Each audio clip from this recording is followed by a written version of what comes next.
Gary. Gary, tell us about your Firebird. Okay, so I purchased this Firebird right before my 17th birthday, 47 years ago. Wow. And you just clocked over 80,000, you I said? just clocked over. I bought it with 44,000 miles on it. For the first 10 years, this was my regular everyday driver through snow, rain, sleet, you name it, it's been through it. Wow. Now it just broke 80,000 miles. I wanted to stop the clock, but you can't stop the clock. No? Yeah. What's the upkeep? I mean, is there anything else that you've done to it, added on to it? Honestly, it's very original. As it sits right now, 326 engine. And the way you see it is the way I bought it 47 years ago. And they don't make them like they used to. No. And I tell you, it flies. They really do. I bet it does. I could burn rubber from here to Little River. I hear you. Well, thank you, Gary. Absolutely. Very Thank you. beautiful car.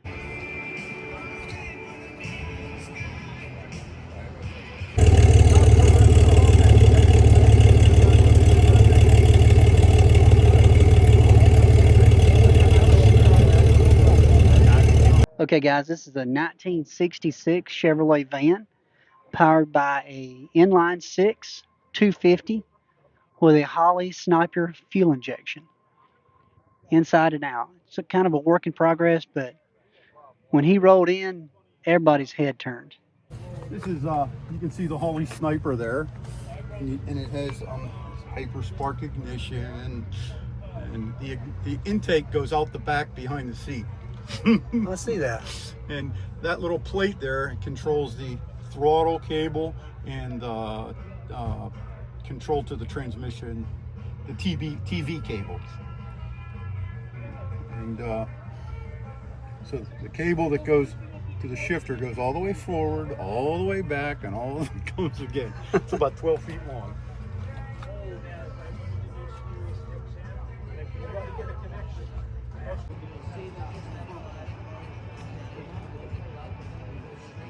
All right, folks, what you're looking at here is a 1979 Oldsmobile Cutlass Supreme Classic. It's got a new Corvette motor, 350 cubic inch.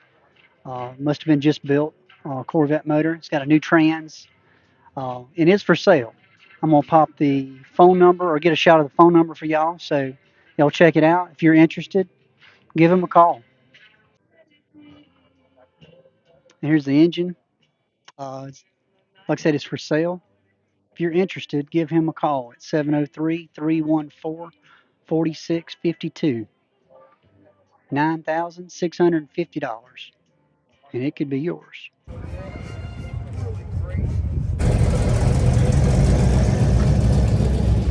Okay, folks, we have a very interesting car here, and David's going to tell us about it. How you doing, David? I'm great, thank you. How you doing, Chad? Doing all right. All right. Well, this is a 32 Ford. It's sort of a cabriolet style coupe. What happened was the gentleman built this car from the frame up, all metal. And it's a one of one. That's kind of why I had to have it when I saw it for sale. I was surprised. But when he built it in 2012, from that time until around 2021, I think it was 2021, it sat in a showroom in Oregon. And there, the guy, the builder sold it to a gentleman who collects Barrett Jackson, and he had his own museum, his very own showroom. And he bought this because it was one of one, and he loved having cars that there's no more of except for just that one. So he bought it, and it sat in his showroom for 8 years. Then he turned 80 years old, and his wife talked him into selling off a few items to bring in some new stuff. So he put this up for sale, and I just happened to find it on the internet, and I was completely astonished that it was still available. So we haggled a little bit, and I ended up buying the car from him, and I had it shipped from Oregon to here, to Burleson, South Carolina. And of all the cars, Chad, that I've owned, and I've had many, I've had a 57 Ford retractable hardtop, I had a 61 Buick, I had a 62 Dodge Dart convertible, and push-button automatic, by the way. And none of those cars brought me more joy than this. It's so much fun to drive around because, believe it or not, everyone, it's a golf cart. You heard it, folks. It's a golf cart. There's no motor. Well, there's a motor, That's 48 it. volts. That's right. Okay. It's a 48 volt driven by a club car motor right down behind the rear axles. It's a nice little motor sitting there. It's by Navitas, so everything is all computerized, if you will. So it does about 32 miles an hour, and it could do about 55 miles an hour with a 72 volt battery in it. But we decided to, because of the light front end, we decided to keep it at 48. But it's a whole lot of fun to drive. It's quiet as can be, because my first car show similar to this that I went to, they thought when I was pulling into the driveway, they thought, "Hey, did you need a push?" They thought I stalled out because the car is so quiet. I said, "Oh no, I'm good." And they saw me drive to the spot, and he walked over and he said, "What did I just witness?" So that was the fun part about it. No one knows that it's a club car motor until I tell them. They always look into the grill there to see what kind of well, what V8 is under there? Yeah. Exactly right. I thought about putting a little decal on there saying heavy powered, but no. I figured, no, I better not. Well, I'm sure this gets a lot of head turns. It sure does. I mean, everywhere I go. I mean, I've had people literally pull me over along the side streets and say, "Man, well, why can't I hear that run?" And so it's a whole lot of fun. It makes a lot of conversation. That's awesome. Hey, Chad, it was a pleasure. Yes, sir. Thank you, David. You're welcome. Thank you for bringing it. My pleasure. Anytime there's a 57, I've got to see it. Can you tell us about it, Rick? Sure. I've had it about 2 years, 57 Bel Air. It's a total resto done, frame off restoration. It's got a 350 with a ZZ4 motor, 6-speed hydraulic clutch, a Curry rear end, adjustable suspension, custom interior. So it's been pretty well done. And it's a funny story is I purchased it from a gentleman, I guess he was in his 80s. He had a car collection, and he had just had this car commissioned, and it was a week before it was built, and he offered it for sale. Wow. And I bought it, and been here today. Well, let me ask you just the most important question. How many necks have you broken of people just looking at this thing? Oh, I'll tell you, I just love it when people come. That is the fun of this sport, is just to have people come look at the car. Most of the people are very respectful. They love to look at it, but it's really rewarding. It's great, and I love to see all these older cars out here and people still keeping this alive. Yes, sir. Well, thank you, Rick. Thank you. Very nice to meet you. Thank you for bringing your car. Thank you.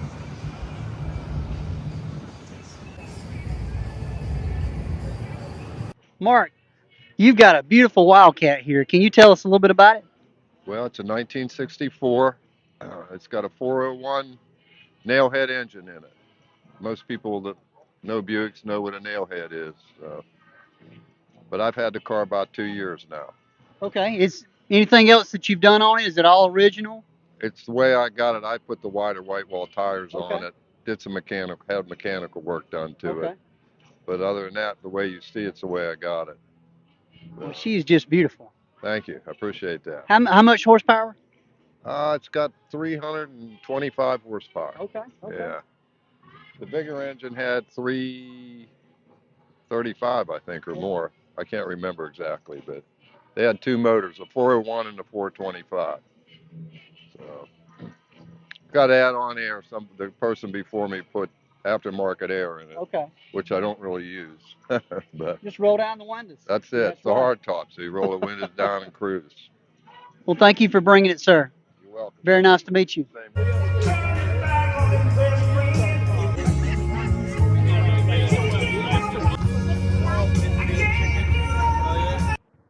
All right, guys, here we're with Mike, and Mike is going to tell us about his Bel Air.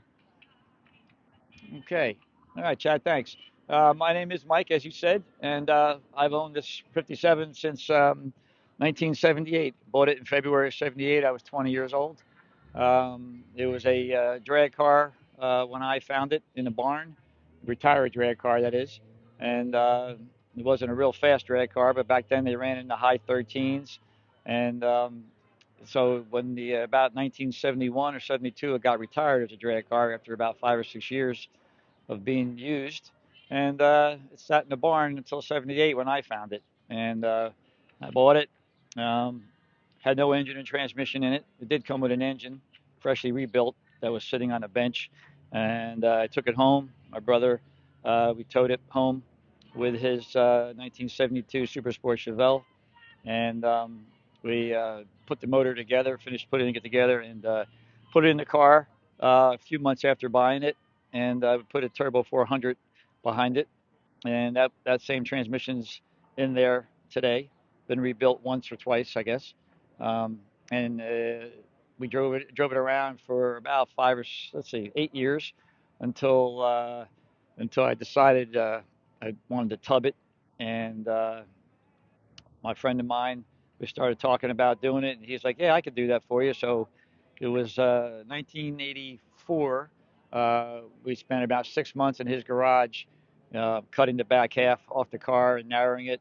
Um, the wheel wells, we widened the stock wheel wells 7 inches per side and narrowed a 12-bolt rear, and bolted it in under the car. And kind of unique back then in the day, most guys were using ladder bars or a 4-link suspension.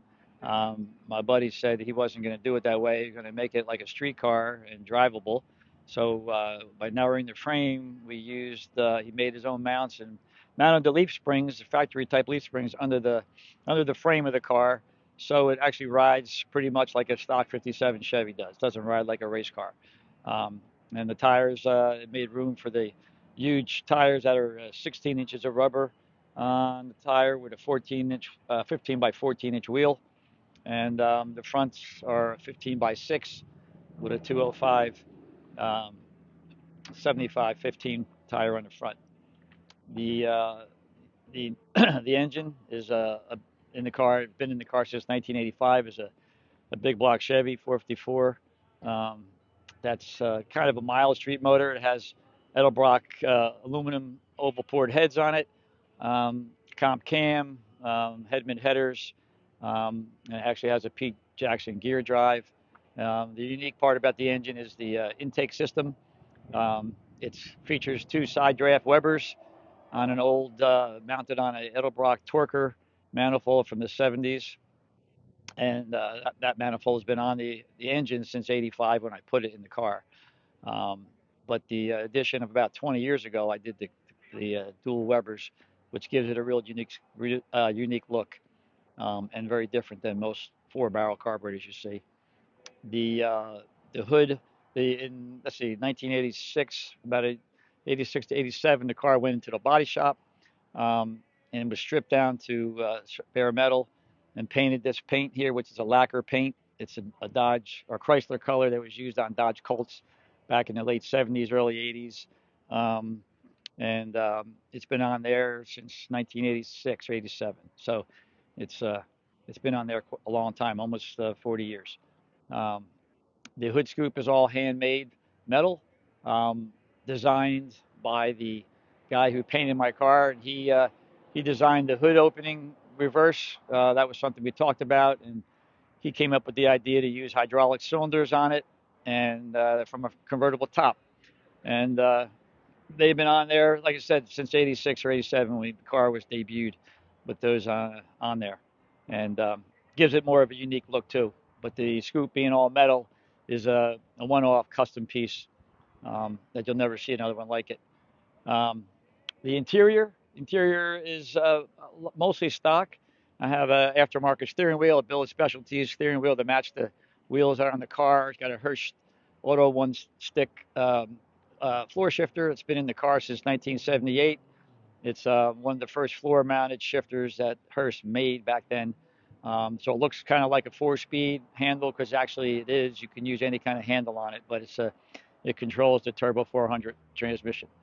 It's got stock bench seats. The back one was narrowed to fit the wheel wells. Then when they were widened out, we had to narrow the seat to get that to back in there. No roll bar. I didn't want a race car. I just wanted a street car with fat tires on it, and that's what we built. Um, the actual seats and door panels were upholstered in 1979, and they're still in there. I had the headliner redone, and the rug was redone a couple of years ago. Other than that, the interior is the same from 1979. Um, it looks like it's a little dated, but it actually fits the look of the car and the appearance. Have all stock gauges with some odometer gauges underneath the dash for oil oil pressure, water temperature, and amperage. And I have a Sun Tac that actually was on the dashboard when I bought the car. It's the same one. Probably it's got to be at least 50 years old. Sun Super Tac, and I left it on there and dressed it up with an old garter, just like back in the 70s when a lot of guys were doing that. So basically, that's it. It's a love of my life, and I've owned it, like I said, for 47 years, going on 48, and that's about it. I don't have too much more to say about it.